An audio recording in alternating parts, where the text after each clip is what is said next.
বাইরের এই রৌদ্রোজ্জ্বল দিনটা এবং সূর্যের ঝলমল হাসি দেখে গানটা তো গাওয়াই যায়।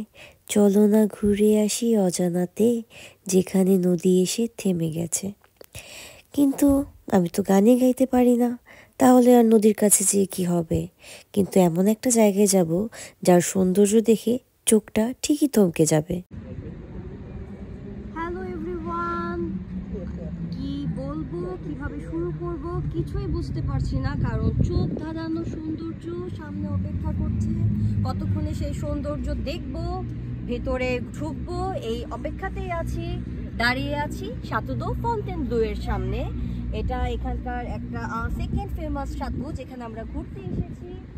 ঘুরবো আজকে সারাদিন। এই জায়গাটা জাস্ট অসাধারণ লাগছে প্রথমে, খুব ইন্টারেস্টেড দেখতে। দেখা যাক আজকে সারাদিনটা কেমন যায়।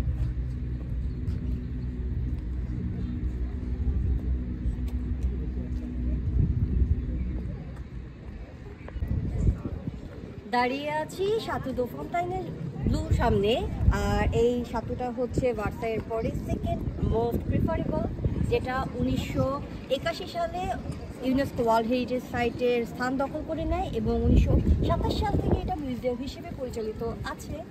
আর ভেতরের এবং বাইরের দুই জায়গার পরিবেশই অসাধারণ সুন্দর। ব্যাপারটা খুব বেশি আকর্ষণীয়, তাই ঘুরতে খুব ভালো লাগছে জায়গাটা।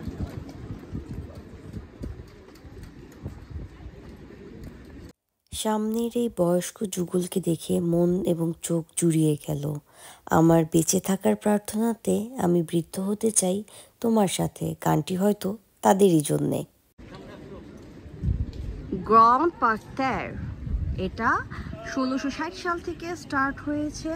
লুই 14 আমল থেকে এখানে একটা কানাল আছে আর বড় একটা বাগানের মতো আছে। এটার ভেতর দিয়ে রাস্তা।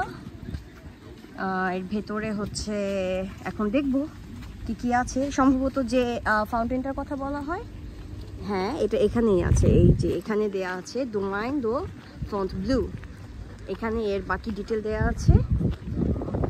জাগদা পার্ক সাতু পুরোর মাঝখানে ফাউন্টেনটা, যেটা সেটা এর ভেতর দিয়ে।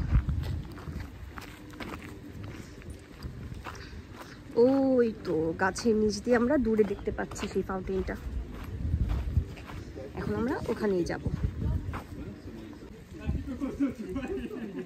অসম্ভব সুন্দর একটা জায়গা সাতুদো ফন্টেনব্লু, কিন্তু এটা মিনিংটা খুব ছোট। ফন্টেনব্লু ন্যাচারাল মিনারেল ওয়াটার, সেই ফাউন্টেন সেই ফাউন্টেন থেকে পুরো ব্যাপারটার উৎপত্তি। আর ওই যে সেই ফাউন্টেনটা, ঘোরার জন্য জায়গাটা অনেক সুন্দর। আশেপাশে মানুষ রেস্ট নিচ্ছে, খুব সুন্দরভাবে ডেকোরেশন করা, গাছগুলোর ছাঁটাই গাছে। তো প্রতিটা পার্কে সামারে অসাধারণ সুন্দর থাকে। আর এই জায়গাটার বিশেষত্ব হচ্ছে সাতুদো ভার্সাইয়ের ভেতরে যদিও আমি যাইনি, সেটা বাইরেতেই ঘুরেছি। সাতুদো ভার্সাইয়ের সাথে এটাকে সেকেন্ড হিসেবে তুলনা করা হয়। এখানে আগের দিনে যারা রাজারা ছিল তারাও রিল্যাক্স করার জন্যই আসতো, 2 মাস 3 মাস এমনভাবেই থাকতো। কিন্তু আস্তে আস্তে গড়তে এই জায়গাটাকেও তারা খুব সুন্দরভাবে গড়েছে। এবং যেটার কারণে আসা বিশেষত্ব, এটাতে কিন্তু এটাকে সেকেন্ড রুম বলা হয়। তার মানে ব্যাপারটা অনেক সুন্দর এবং গুছানো, এর জন্যই এটাকে এত ভালোভাবে সেকেন্ড রুমের সাথে বিশেষায়িত করা হয়েছে। আর ওই যে সামনে লেকটা আমরা দেখব, গার্ডেনারি অনেক বেশি, জায়গাটা অসম্ভব সুন্দর। এখন লেকটা দেখার পালা। My mistake, it's not a lake, fountain দেখার পালা।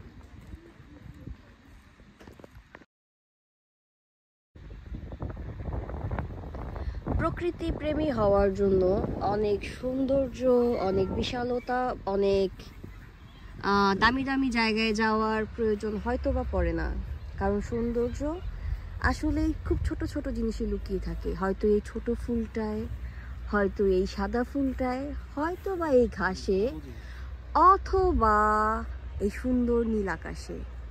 নীল আকাশ, সাদা মেঘ, সামান্য রোদ, মন ভালো করে দেওয়ার জন্য। আরও যদি কিছু দরকার হয় আকাশ বাতাস মেঘ ছাড়া, তাহলে হয়তো বা এই নীল জলটুকু। এরপরেও যদি কিছু খোঁজার হয়, সেখানে ওই সাদা হাঁসও আছে।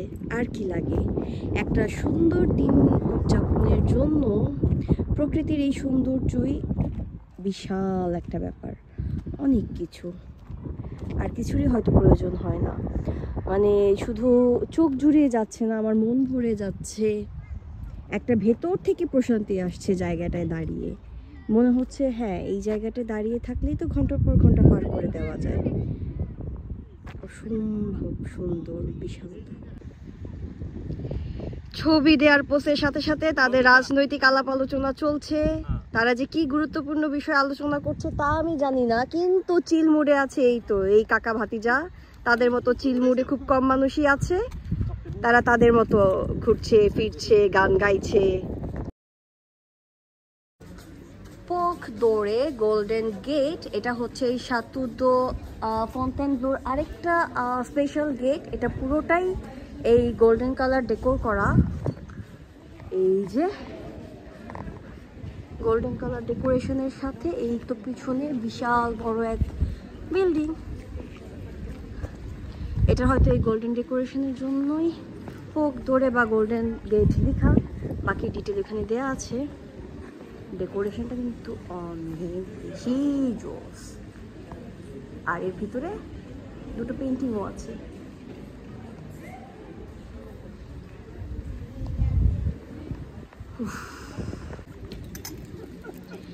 এখানে রাইডের জন্য ঘোড়াও থাকে। এই যে একটা ঘোড়ার গাড়ি, ওপরে হচ্ছে এক ফরাসি ড্রাইভার, আর আমার বাবা হা করে ঘোড়া দেখছে। জীবিত প্রাণী, তাও আবার এত বড়। ও তো নর্মালি কুকুর বিড়াল এগুলোই দেখেছে, ঘোড়া কাছাকাছি দেখেনি। আর এই যে বাচ্চাগুলো, ওরা লাইন দিয়ে দাঁড়িয়ে আছে, ওরাও ঘোড়ায় চড়বে ড্রাইভার ফ্রি হলে। আমার বাবা খুব ইন্টারেস্ট সহকারে ঘোড়া দেখছে। কালে সাতুদো ফন্টেনব্লো ঘোড়ার গাড়ি। আর এখানকার প্রাইস হচ্ছে 10 বছরের নিচে 6 ইউরো, বড়দের 8 ইউরো। আর টাইম হচ্ছে 2টো থেকে 7টা। এই টাইমে এই ঘোড়ার গাড়িতে চলা যায়, সার্ভিস। আর এই তো ঘোড়চড়োয়ার রেডি। বারকিউজ সাতুদো ফন্টেনব্লো। এতক্ষণ আমরা দেখছিলাম ঘোরার ব্যাপারটা, এখন হচ্ছে বোটিং এর ব্যাপার। আর বোটিং এর যে রেট সেটা হচ্ছে 30 মিনিট হচ্ছে 3 ইউরো পার পারসন, 1 ঘন্টা করলে 5 ইউরো। আর এটা ছোটদের জন্য, আর বড়দের জন্য হলে সেটা হবে 8 ইউরো করে। আর বোটিং এর যে জায়গাটা এটা হচ্ছে এখানে। এই তো আমরা দেখি, এই যে এখানে সবাই লাইন ধরে দাঁড়িয়ে আছে বোটিং এর জন্য। ওই তো একটা বাবা তার 2 বাচ্চা নিয়ে বোটিং করছে, বাকিরাও যাবে। অনেকগুলো বোট এখানে অলরেডি রেডি। এই যে এইখানে তারা সবাই বোটিং করে।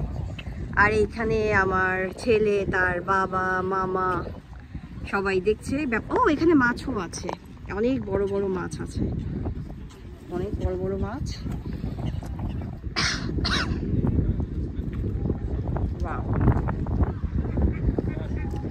Actually, it's a well spent together. আর সবাই খুব এনজয় করে ব্যাপারটা। এই অপরূপ সৌন্দর্য দেখে সারাদিন মনে হচ্ছিল কোনো শিল্পীর তুলিতে আঁকা ক্যানভাসে আমরা হেঁটে বেড়াচ্ছি, ভেসে বেড়াচ্ছি, ঘুরছি। কিন্তু দিন শেষে বাড়ি তো ফিরতেই হবে। মনে হচ্ছে শেষ হয়েও হইল না শেষ, কিন্তু শেষ না করে উপায় নেই। দেখা হবে অন্য কোথাও। Till then, bye by.